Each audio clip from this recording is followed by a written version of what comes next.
সুলতানি আমলের ঐতিহাসিক ছোট সোনা মসজিদ, পাশ দিয়ে চাঁপাইনবাবগঞ্জ সোনা মসজিদ মহাসড়ক। এই সড়কে সোনা মসজিদ স্থলবন্দর থেকে প্রতিদিন ২০ থেকে ৭০ টনেরও বেশি পণ্য নিয়ে ৮ শতাধিকের বেশি ভারী যান চলাচল করে।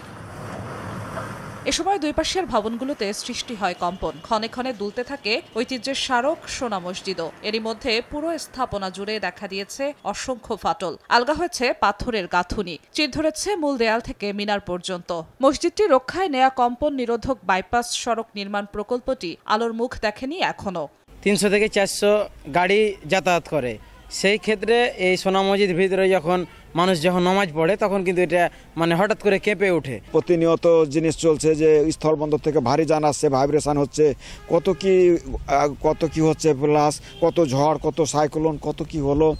এরপরও দাঁড়িয়ে আছে ঐতিহাসিক সোনা মসজিদ। ২০০৪-৫ অর্থ বছরে চারপাশে সীমানা প্রাচীর দেওয়ার পর ছোট সোনা মসজিদ রক্ষায় আর কোনো কাজ হয়নি। দফায় দফায় বিভিন্ন প্রকল্প হাতে নেওয়া হলেও বাস্তবায়ন হয়নি। ছোট সোনা মসজিদ সহ এর আশেপাশে থাকা ঐতিহাসিক স্থাপনাগুলো দেখতে প্রতিদিন এখানে কয়েকশো পর্যটক আসেন। সুলতানি আমলের শিল্পকর্ম দেখে মুগ্ধ হলেও অসংখ্য ফাটলে মর্মাহত তারা।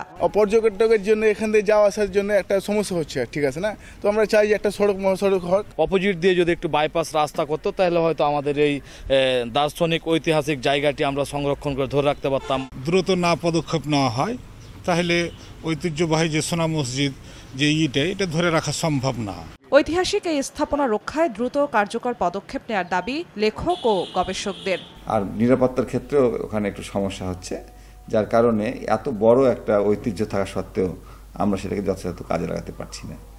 তো আমার অনুরোধ থাকবে যে সরকার যেন এটার দিকে দৃষ্টি দেন এবং এর যথাযথ মর্যাদা যেন প্রতিষ্ঠিত হয়। দ্রুত পদক্ষেপ না নিলে ছোট সোনা মসজিদ ধসে পড়া সহ ব্যাপক ক্ষতিগ্রস্ত হবে বলে জানায় প্রত্নতত্ত্ব অধিদপ্তরের কর্মকর্তারা। এদিকে নতুন করে বাইপাস সড়ক নয়, আগের সড়কেই কম্পন নিরোধক মহাসড়ক নির্মাণের পরিকল্পনার কথা জানায় সড়ক বিভাগ।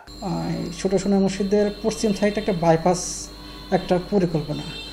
এখন আমি আরও দৃষ্টি আকর্ষণ করছি স্থানীয় প্রশাসন, স্থানীয় রাজনীতিবিদ এবং সড়ক বিভাগের, যে সোনা মসজিদ রক্ষার্থে এই বাইপাসটা অতীব জরুরি। সোনা মসজিদের যেন টায়ার বা গাড়ি যে চলাচল করে হেভি ভেহিকেলগুলো, সেটার যে ভাইব্রেশন তৈরি হয় সেইটাকে ট্যাকল দেওয়া বা সেটাকে মিটিগেট করা, সেই পারপাজে অ্যাটলিস্ট এই করিডোরটুকু, এই অংশটুকুতে আমরা পুরোটাই রিজিড পেভমেন্ট অবস্থান রাখবো। ১৪৯৩ থেকে ১৫১৯ সালের দিকে সুলতান আলাউদ্দিন হোসেন শাহের শাসনামলে মসজিদটি নির্মাণ করা হয়। যুক্তরাষ্ট্র, অস্ট্রেলিয়া, চীন সহ বিশ্বের বিভিন্ন দেশ থেকে পর্যটকরা দেখতে আসেন মসজিদটি। সময় সংবাদ, চাঁপাইনবাবগঞ্জ।